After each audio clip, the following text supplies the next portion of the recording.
and investigate one of the most legendary, frankly terrifying stories out there, the Pharaoh's curse that kicked off back in 1923. It's a tale that has totally gripped the world's imagination for over a century now. We're talking unimaginable treasures, completely mysterious deaths, and a media frenzy that literally wrote the book on fake news. So today, we're going to look at the actual facts, break down these wild myths, and see what the data really tells us about the infamous curse of King Tutankhamun. Picture this, it's 1923 in the city of Cairo.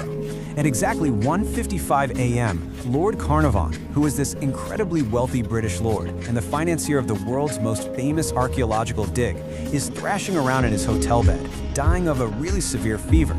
In the exact moment he takes his final breath, the entire city of Cairo mysteriously loses power, just plunged into pitch blackness. And if that isn't chilling enough for you, the story goes that thousands of miles away in England, at that exact same moment, his beloved pet dog suddenly howled out into the night and just dropped dead. I mean, it sounds like something straight out of a horror movie, right? And, well, that really illustrates how the terror just exploded. Over just a few short years following the opening of that tomb, the bodies literally started piling up. One by one, 22 people connected to the tomb in some way met these sudden, horrific ends.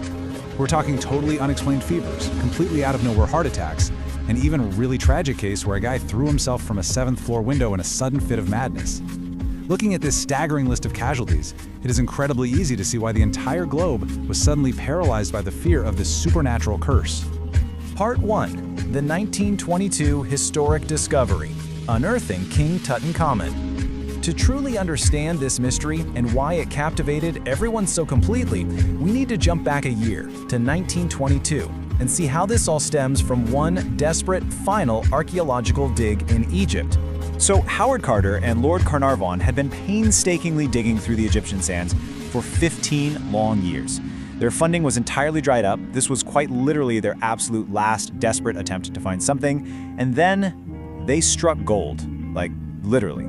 Carter uncovered an untouched tomb holding a staggering 5,398 treasures. We're talking about objects that just completely defy imagination. A dagger forged from the iron of a fallen meteorite, and of course that iconic 10-kilo pure gold death mask. It was simply the greatest archaeological discovery in human history. The anticipation in that moment must have been absolutely suffocating. When Carter first breached that sealed door and held a candle up to a tiny hole in the wall, Lord Carnarvon anxiously peered into the gloom and asked if Carter could see anything at all. Overwhelmed by the glittering gold reflecting back in the candlelight, Carter simply replied with these now legendary words, "Wonderful things." Part 2. Media frenzy and fake news. Creating a monster. The discovery was obviously a massive triumph, but the narrative was about to take a really dark turn. The moment a local cobra managed to sneak into a cage and eat Carter's pet canary, the global media just completely hijacked the story, transforming totally mundane events into tales of supernatural revenge. The newspapers literally just made things up to sell more copies. When Lord Carnarvon died, the media sensationally claimed the 3,000-year-old mummy had this mysterious mosquito bite on his cheek in the exact same spot where the Lord had cut himself shaving.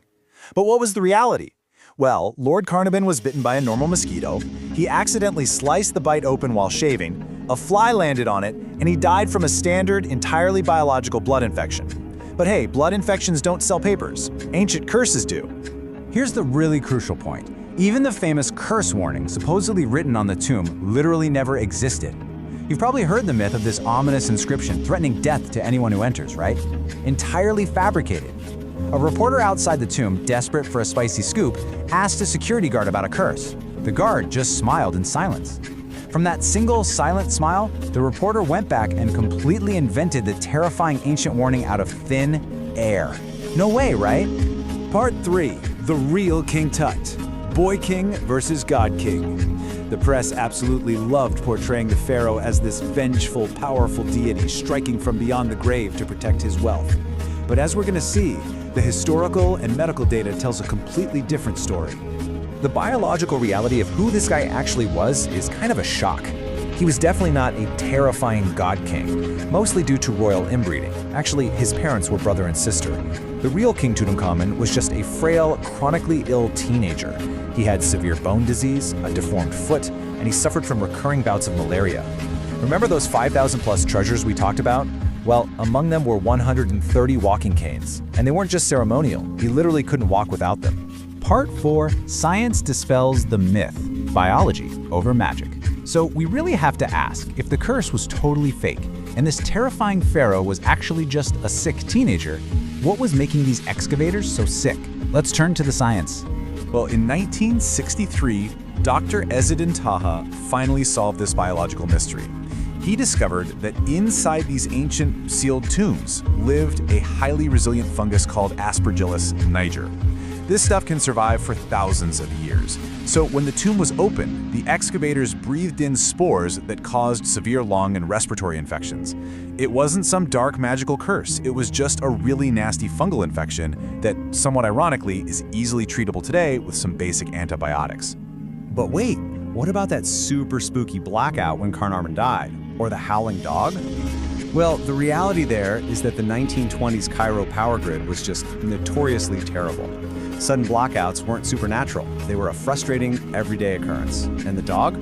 When investigators finally accounted for the time zone differences between Egypt and England, they realized the poor dog actually died several hours after Lord Carnarvon. Just a sad coincidence, completely spun out of proportion.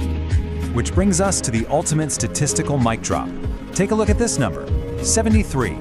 When investigator James Randi pulled the actual medical data on all the supposedly cursed individuals who entered the tomb, he found something absolutely incredible. The average age of death for these people wasn't 30 or 40, it was 73 years old. Because, context is absolutely everything. Back in the 1920s, medical science wasn't what it is today. Living to the age of 73 was considered an exceptionally long and healthy life. This completely shatters the illusion. The curse didn't cut their lives short at all. In fact, statistically speaking, going into that tomb might have actually given them a longer than average lifespan. A 2002 medical study backed this up, confirming that entering the tomb had a literal 0% impact on an individual's mortality rate. And honestly, there's just a brilliant twist of irony here. Look at these two figures. Arthur Weigel, the journalist who aggressively fanned the flames of these fake curse rumors just to sell stories, he died relatively young at the age of 48 from a fever. Meanwhile, Howard Carter, the man who actually broke the seal, physically moved the mummy, and handled the artifacts, lived a very long, full life. The primary target of the supposed curse was entirely untouched by it. Part 5. The Irony of Eternal Life. What does it really mean to never die? When terrified reporters would crowd around Howard Carter, constantly pestering him about his impending doom and this magical curse, he'd just roll his eyes and dryly respond, "I am still alive." But his persistence leads us to a really beautiful piece of ancient philosophy. The ancient Egyptians had this fundamental belief that immortality wasn't actually about the physical body surviving. It was all about memory. To them, a person only truly dies when the absolute last person on earth stops speaking their name. As long as your name is spoken, you live on in the eternal afterlife. Which brings us to our final, really fascinating question. King Tut was a weak, frail ruler. His reign was so insignificant that his successors literally erased his name from the historical records. He was meant to be forgotten forever. But think about this. Because Carter discovered that tomb, and because the media fabricated this wildly popular curse that forced the entire globe to speak his name, did Howard Carter accidentally grant this forgotten boy king the exact eternal life he was searching for?